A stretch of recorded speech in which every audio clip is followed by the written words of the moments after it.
Ikaw ang yamang hinahangad, ang pangarap kong sasapat, Panginoon. Okay, sa 1 Thessalonica, NIV version ang gagamitin natin. Bakit? Kasi mali ang translation kasi ng yung Magandang Balita Bible. Alam niyo po, ang Magandang Balita Bible ay pang baguhan na baguhan lang. Hindi yan maganda para sa yung estudyante ng Bible, yung student of the Bible, parang ganyan. Yung sa mga talaga nag-aaral na yung gusto yung accurate na mga words, hindi ginagamit ang Magandang Balita Bible. Pang devotion lang yan, pang reading lang yan, kasi marami pong mali sa translation. So dito po tayo sa 2 Thessalonica chapter 4. Ano ba naman? 1 Thessalonica chapter 4, no? 1 Thessalonica chapter 4. Yung NIV version ang gagamitin natin. Ngayon, so okay, no? Tinitingnan ko lang yung connection ko. Thumbs up na ulit kung narinig ako. So praise the Lord. Okay, maiksi lang itong sasabihin ko sa inyo. Tapos na. Dito po tayo sa patungkol sa rapture. At sino ba ang qualified na sumama dito sa rapture? No? Hindi kasi kung sabihin natin na tumanggap ka, yun na kasi gusto kong gawing malinaw muna. Ang ibig sabihin ng tumanggap kay Jesus, hindi yung tanggap-tanggapan, hindi yung tinanggap mo siya na nagsalita ka lang, nag-confess ka lang, ibig sabihin tinanggap mo na siya. Nakakita po ako ng mga ng mga kriminal na tumanggap daw kay Jesus pero nagpatuloy sa krimen. Hindi ganoon. Ang ibig sabihin ng tumanggap kay Jesus, tinanggap niya ang kalooban ng Diyos sa kanya. No, doon tayo nagkakaroon ng kaligtasan. Saan? Kailan? Kapag tinanggap mo ang kalooban ng Diyos para sa iyo, na this time magsisimula ako na kasama na ang Diyos sa mga plano ko. No, yun ay ibig sabihin ng to be born again. Isang meaning lang yun, na you must be born again. Yung meaning ng to be born again, yung magsisimula ako kasama na ang Diyos sa buhay ko. Isang meaning yun. Hindi yung basta nagpamutawi ka lang, nag-confess ka lang, na tinatanggap mo siya kahit na bilang Panginoon. Hindi ganoon. Ibig sabihin ng tinatanggap mo si Jesus, tinatanggap mo yung kalooban niya. Hindi lang yung kalooban niya, kundi yung calling niya. Hindi lang yung calling niya, kung hindi yung gusto niyang mangyari sa iyo. Isa lang naman ang ibig sabihin nun . So, kung sinasabi mo tinatanggap mo ang Panginoon pero hindi mo naman siya sinusunod, yan ang complaint ni Jesus. Ang sabi niya ganoon, no? Tinatawag niyo akong Panginoon, Panginoon, ngunit hindi naman niyo ginagawa ang sinasabi ko. Wala ring kwenta. No, wala ring kwenta. So balik-balikan niyo po itong mga videos na ito, lalo na sa mga nagte-training. Kasi itong mga ganitong mga bagay, hindi po ito na ituturo sa mga ordinaryong mga tao. No, hindi ka pwedeng magdrama. Hindi ka pwedeng tulad si... Okay, dito po tayo sa 1 Thessalonica chapter 4, simulan natin sa verse 14. Ngayon, ito, sino ba yung qualified na sumama sa rapture? Unang-una, tinanggap mo siya bilang Panginoon sa sariling tagapagligtas, per weight. No, hindi ko mo tinanggap mo siya, ligtas ka na kagad, as in per se yung save ka na.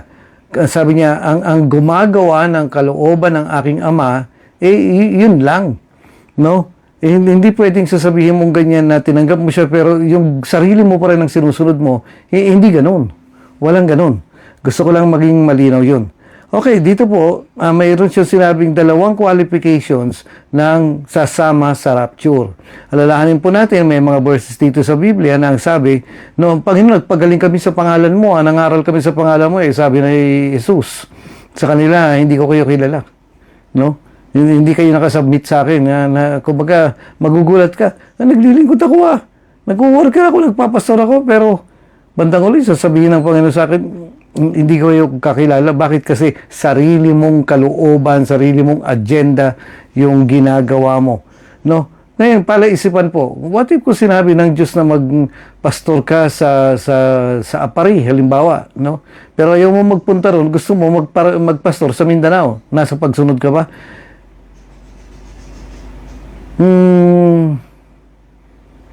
Namimili ka ng lugar eh. Oo nga, nagpastor ka, pero wala ka doon sa tamang lugar niya. Para bang ganito eh. Kalooban ng Diyos na pumasok ka sa Bible School sa June. Sabihin natin Bible School. Na pumasok ka sa Bible School sa June. Kaso ang problema, hindi ka sa June pumasok sa October. Wala ka na sa timing. Wala ka na sa kalooban ng Panginoon. Okay, ito yung dalawang qualifications na sinasabi dito sa 1 Thessalonica chapter 4, simulan po natin sa 14. We believe that Jesus died and rose again, so we believe that God will bring with Jesus those who have fallen asleep in Him. Ibig sabihin ng fallen asleep, yung namatay na. No? Ngayon sa verse 15, according to the Lord's own word, we tell you that who are still alive and are left till the coming of the Lord will certainly not precede those who have fallen asleep. Ngayon, tapos dito sa verse 16, for the Lord Himself will come down from heaven with a loud command, with the voice of an archangel, and the trumpet call of God, and the dead in Christ will rise first. After that, we who are still alive and are left will be caught up together with them in the clouds to meet the Lord in the air, so we will be with the Lord forever. Okay, tingnan niyo po rito, no? 2 beses niyang binanggit ito. Sabi niya, tayo na mga buhay pa at nananatili. Dito sa verse 15, inulit niya mismo itong words na ito, no, yung tamang order dito sa verse 17. Tayo na mga buhay pa at mga nananatili. Ano ibig sabihin ng buhay pa? Ang pagkaintindi po ng iba rito, kahit ako nung unang panahon, ang pagkaintindi ko, yung mga buhay pa nung time ng rapture, syempre. Pero dito, dun sa mga original na Greek words, no, na katulad nito, yung word na rapture, hindi naman makikita yun sa English Bible. Actually, galing po ito doon sa tinatawag na Vulgate.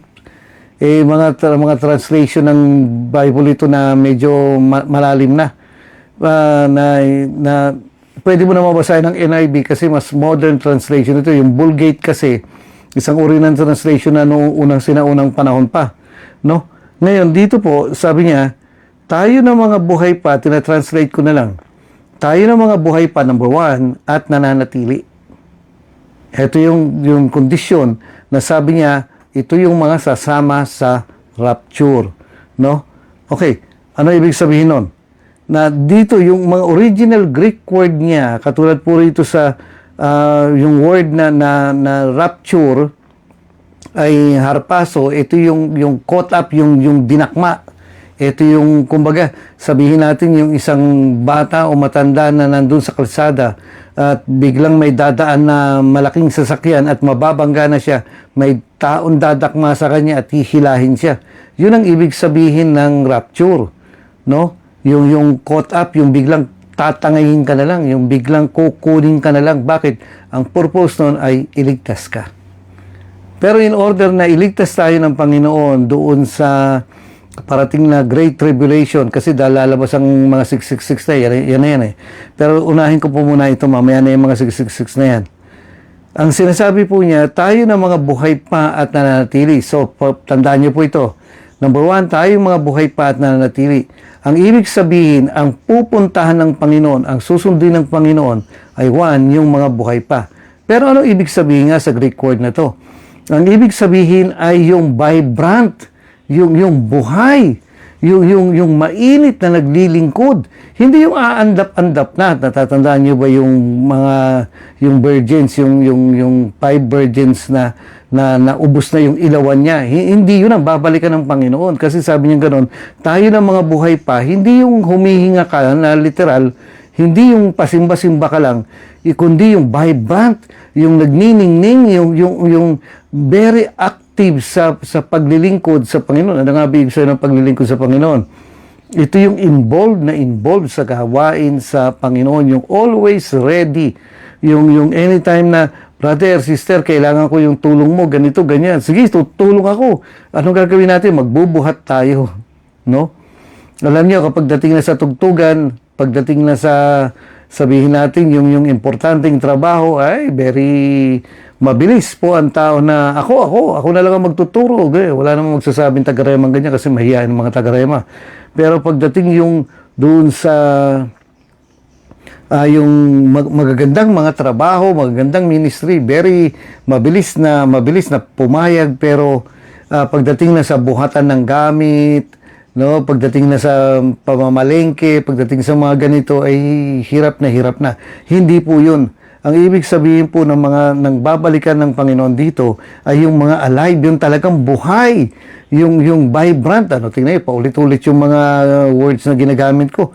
Hindi yung napipilitan, hindi yung andap-andap, hindi yung malahinga, yung maligamgam.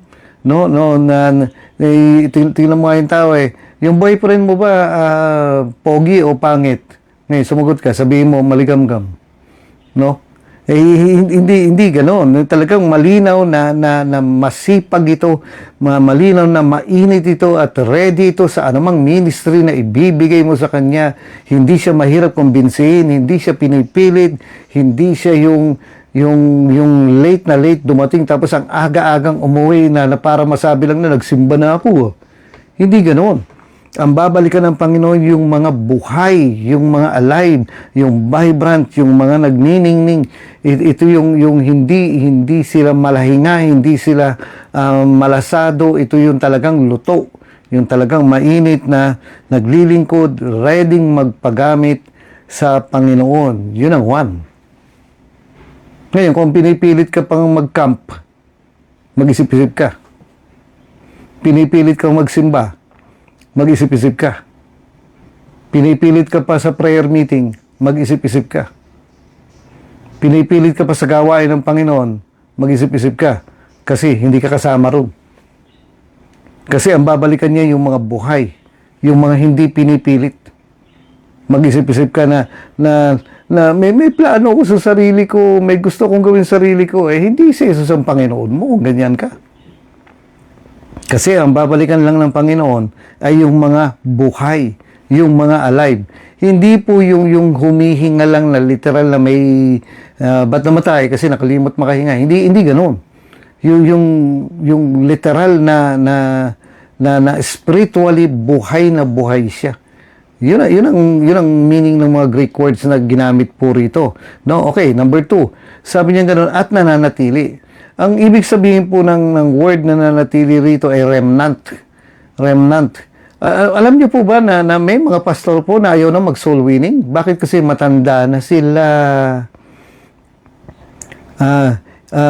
Masakit ang likod. Hindi na makahayo. Bakit? High blood. Mamamatay na. Isang bulatin na lang ang pipirma. Madededo na parang dati ang init-init mo. Bakit ganyan ka na ngayon? Iyon po Ang ibig sabihin po nung remnant, ito yung dati mong ginagawa na ang init-init mo. Hindi yung nagbago ka na, hindi yung tulad nga, babalik na naman ako na parang ang tamlay-tamlay mo na, hindi ka babalikan ng Panginoon kung ganyan ka. Alam niyo po, meron pong may mga tao po na mga workers na pagkatapos nilang mag-share, kumatok, mag-share, kumatok, mag-share, kumatok. Meron pong isang tao na inabutan sila ng 100 pesos. Ngayon, ang ito pong mga workers natin, siyempre, sasabihin niya gano'n na, hindi na po, hindi tayo tumatanggap talaga ng ganyan. Pero makulit po itong nanay na pinipilit na ibigay yung 100 pesos. Di naman siya ganun kayaman siguro kasi siguro 1,000 bibigay niya kung mayaman na mayaman siya. Pero andun yung heart niya na ibigay yung 100 pesos do sa dalawang worker. Ngayon, Hindi naman magandang kung bakit tatanggihan mo na, akala mo kay sukdo lang, sarado, barado, kandado, selyadong tatanggihan mo yung offering sa'yo kasi hindi naman sa'yo binibigay talaga yun sa Panginoon eh. Hayaan mong pagpalain yung tao ngayon kapag mga 3 beses kang pinilit na naabutan ng blessing, tanggapin mo sa pangalan ng Panginoon. Ngayon, nung tinanggap nila, sabi nung nanay sa kanila, alam nyo, ganyan ako dati. Anong ganyan dati? Sabi niya, dati nagsishare din ako. Dati kasama ako sa mga kumakatok sa pinto. Dati ang init-init ko. Yun ang ibig sabihin ng nananatili. Remnant. Pero kasi yung nanay ngayon, hindi na ganun. Duda kung pupuntahan pa siya ng Panginoon sa rapture. No? Ngayon, tinanong nila, saan po kayo nagsisimba? Wala na, magmula nag-asawa ko, di na ako nagsimba eh. No, ngayon sasabihin mo, tinanggap ko ang Panginoon. Anong pagtanggap mo ron? Tinanggihan mo ang Panginoon, hindi mo tinanggap. No? Pinapasok, maaaring sabihin mo, pinapasok ko ang Panginoon, hindi, pinalabas mo na ang Panginoon. Hindi ganun. Kasi number one, ang babalikan ng Panginoon sa kanyang, yung dito sa rapture, ay yung buhay, yung talagang masigasig sa paglilingkod. Hindi yung aandap-andap, maligamgam, at saka yung lasa at amoy sanlibutan. Hindi ganoon. Dahil sinabi po ng Panginoon, sabi ni Pablo rito sa Biblia, na binabalaan ko kayo, mga gumagawa ng ganito, na mga mundo ka pa, no, karimari-mari na pamumuhay, walang taros sa pagsasaya, puro ka na lang happenings, puro ka na lang doon sa laman ka na lang ng video kehan, ganyan, sabi niya, binabalaan ko kayo tulad ng una, hindi tatanggapin sa karyan ng Diyos ang mga gumagawa ng mga ganito. So, yun ang una. Number 2, sabi niya, yung mga nananatili, ibig sabihin ng nananatili, yung nananatili kang mainit, nananatili ka na naglilingkod, nananatili ka na kahit nagbago ng iba, yung iba hindi na nagbalik sa pag-worker, ako magpapatuloy at magpapatuloy pa rin. No? Alam niyo mga kapatid, noong unang panahon, ganito hindi ko alam ang calling ko eh. Ngayon alam ko na. Kung kailan matanda na ako, doon ko lang nalaman talaga yung calling ko. Bakit? Hindi ako interesado kung ano ang calling ko, interesado po ako kung ano ang magagawa ng kamay ko. Dahil sabi niya, pagpapalain niya ang hawakan ng kamay ko. No? Ngayon, ano bang alam ko rin sa calling na yan? Wala nga akong alam rin eh. Basta ang alam ko, hindi ko maiwan ang gawain ng Panginoon. Walang drummer doon, di ako nag-drums. Walang gitarista doon, di ako nag-gitara. Walang bahista doon, di ako nag-bass. Walang keyboard doon, di ako na yung mag-keyboard. No, walang mag-youth director doon, di ako na lang. Kung ano yung available na trabaho sa akin, kahit hanggang ngayon, kung walang magtuturo ng bata, ako na lang ang magtuturo ng bata. Ganon tayo dapat na sabi kung ganon hindi naman kailangan malaking anointing eh. Ang kailangan mo lang yung payag lang yung heart mo na gawin ito. Bakit kasi tsaka ito hindi ako naghahanap ng reward na gaganti pala ka ng Panginoon. Marami nagsasabi na siguro may malaki na gantimpala mo sa Panginoon. Wala akong pakialam kung may gantimpala ako o wala. Ang mahalaga sa akin, may ginagawa ako sa Panginoon at yung ginagawa ko ay para sa Panginoon at masaya yung heart ko na ginagawa ito, hindi ako napipilitan. Period. No? Ayan, yung iba nga po sa inyo, 2 years pa lang na nag-worker, 2 years pa lang kayo nag-worker, pastor na kayo. 2 years pa lang na nag-worker, 3 years pa lang na nag-worker, no? Binigyan na kayo ng simbahan na papastoran nyo, na kayo na yung tatawaging pastor yan, ikaw na ang leader yan, ikaw na ang mga kasiwa sa simbahan na yan, ikaw na yung magsisermon sa mga tao. Ako hindi, 10 taon bago ko binigyan ng simbahan na papastoran ko, 10 years. No? Kuya Boy, bakit ang tagal naman na gano'n? Wala tayong magagawa.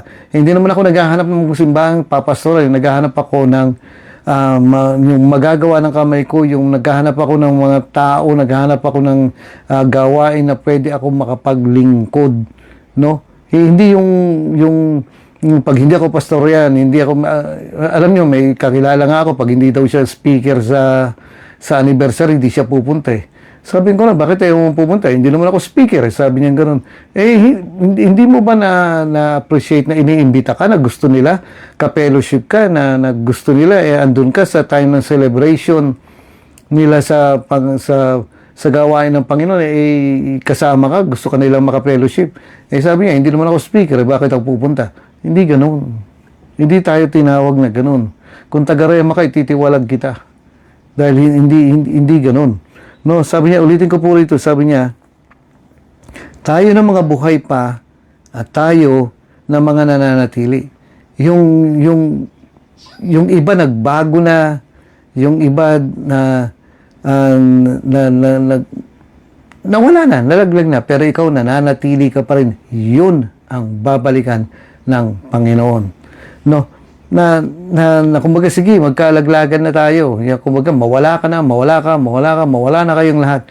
Pero ako, as for me and my family, we will serve the Lord. Paano kung wala kang pamilya? I will serve the Lord. Kahit na anong mangyari, nagdesisyon ako na maglilingkod ako sa Panginoon. Ayan, okay. Ito yung sa mga rapture. Ngayon, banggitin ko lang po rito yung sa Antikristo. Yung sinasabi niya gano'n dito sa chapter 2 ito, hindi na natin bubuksan doon. Nasabi niya gano'n, meron kasing pumipigil sa pagdating ng Antikristo. Sino yun? Didiretsuhin ko na po kayo na kasi medyo matalinhaga. Ang pumipigil sa pagdating ng Antikristo ay ang simbahan. At kapag ang simbahan ay naalis na, lalabas na ang Antikristo. Sabi nila, si Antikristo raw si Trump, tapos ang Antikristo raw ay si Pope. Sino pa ba? Si Antikristo raw ay si ganito, si ganyan, ganun. Kahit na buong araw ka manghula kung sino yung Antikristo yan, hindi yan lalabas hanggat hindi nangyayari ang rapture. Bakit? Kasi kapag wala na ang simbahan, ito lang ang sumasakal, pumipigil sa pagpapakita ng Antikristo rito. Pero pag nawala na ang simbahan, kusa nang lalabas yan. At huwag kayong mag-alala, magkakagulo-gulo na, bahala na kayo. Kumbaga, iwahanan ko na kayo riyan. Sama na tayo sa Panginoon. Pero make sure, makakasama ka. Ito yung qualifications na hinihingi sa atin ng Panginoon. Matatapos na ako. Lagpas kalahati na yung sinasabi ko. Ngayon, meron po kayo dagdag. Kung maalala nyo po yung sinabi ni Jesus na yung isang lalaki na sabi niya, tinawag niya, apat ito na kategorya. Yung isa, sabi niya gano'n Lord, kakakasal ko lang. Pero sabi ni Jesus, tinatawag kita. Sabi niya, kakakasal ko lang no? Alam niyo mga kapatid, walang pakialamang Diyos sa love life mo. Mas priority ang calling ng Diyos kaysa sa love life mo. No? Nalala ko nga si Kenneth Copeland nun may asawa at anak na siya, pero tinawag pa rin siya sa Bible school. Anong ginawa niya? Sunod. Dapat ganun, sunod. No, tapos yung isa naman, Panginoon, may lupa akong sasakahin No? Alam niyo, walang pakialam diyan ang Diyos diyan sa business mo. Kung tinawag ka niya, tinawag ka niya. Mas mataas ang priority ng calling mo kaysa rin sa negosyo mo. No, kaysa dun sa career mo. At yung pangatlo po, no, hanggang dito na lang yung banggitin ko sa inyo. Yung sabi niya, hayaan niyo pong ipalibing ko muna ang mga magulang ko at saka ako susunod sa inyo. Ngayon, dalawa po ang meaning nito. Number one, yung literal na meaning niya. Kasi nung unang panahon, kapag halimbawa yung parents mo ay inilibing, maghihintay po ng mga 1 year. Nabanggit ko na to sa mga training na nagdaan. Maghihintay ng 1 year. Ngayon, kapag buto na, yung magulang mo, ililipat yan. Yung katawan nung magulang mo, buto na siya, ililipat yan, tsaka lang ililibing talaga. Kaya sabi niya, Lord, hindi pa tapos yung 1 taon Patay na yung magulang, literal na patay na. No, hindi yung mamamatay pa lang. Kung hindi yung literal na patay na, hinihintay niya yung obligasyon niya na ipalibing ng maayos yung magulang niya, Tapos sabi niya, tsaka lang ako susunod. Yun ang isang, yan yung literal meaning. Kaya sabi niya gano'n na, wait lang, sabi nung tao, wait lang. Pero alam mo, sagot ni Jesus, hayaan mo ang mga patay ang maglibing na sa mga patay. Ibig sabihin, mas priority, no, maaaring masakit ito. Pero, mas priority ang calling mo kaysa sa obligasyon mo sa pamilya mo. Bakit ganun? Parang mabigat ata. Eh, mga kapatid, kapag tinawag ka. Eh, paano ngayon yung obligasyon ko? Obligasyon ng Diyos na yun ngayon. No? Kapag binigay mo na sa Panginoon itong bagay na to, hindi mo na obligasyon na ngayon ng Diyos. Problema na ng Diyos yan. Yan. No, so yan yung mga sikretong mga meaning po rito sa Bible na sinasabi niya mas priority ang calling kaysa sa, alam niyo mga kapatid, dito nga sa sa Nehemiah, no, na yung mga Hudyo na nagsipag-asawa na ng mga unbeliever, ang nangyari po kailangan magbalik loob tayo. Eh, ang problema, may mga asawa at anak na sila, alam niyo, pinahiwalay. Talagang nagalit si Nehemiah nung nalaman niya na iniwan niyo na yung calling niyo, iniwan niyo na yung pagkatawag sa iyo, pinagsasabunutan niya yung mga tao eh. Pinaghiwalay. Talagang humiwalay yung pamilya sa ganun. Bakit ang bigat naman? Kasi nga ang calling po ay mas priority, mas mahalaga sa Diyos kaysa yung katayuan mo. Ngayon, kung hindi ka naman tinawag, eh di wag, no?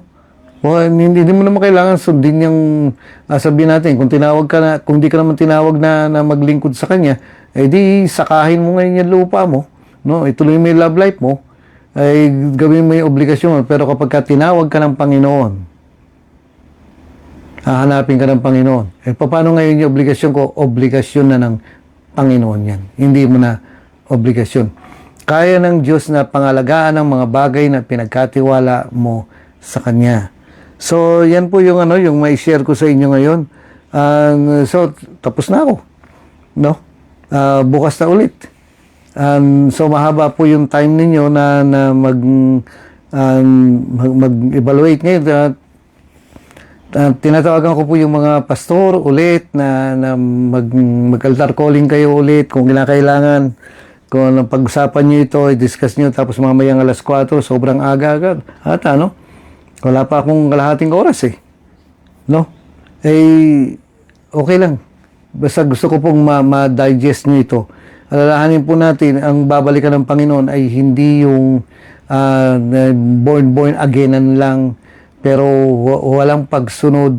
Iiba po ang tinawag ng Panginoon sa yung ordinaryong, kasi iba, magsimba lang, okay na eh. Pero sa atin po, sa akin at sa iyo, iiba ang pagkatawag ng Panginoon, pananagutan natin yan. Okay, so tinatawagan ko po yung mga pastor na binabalik ko po sa inyo.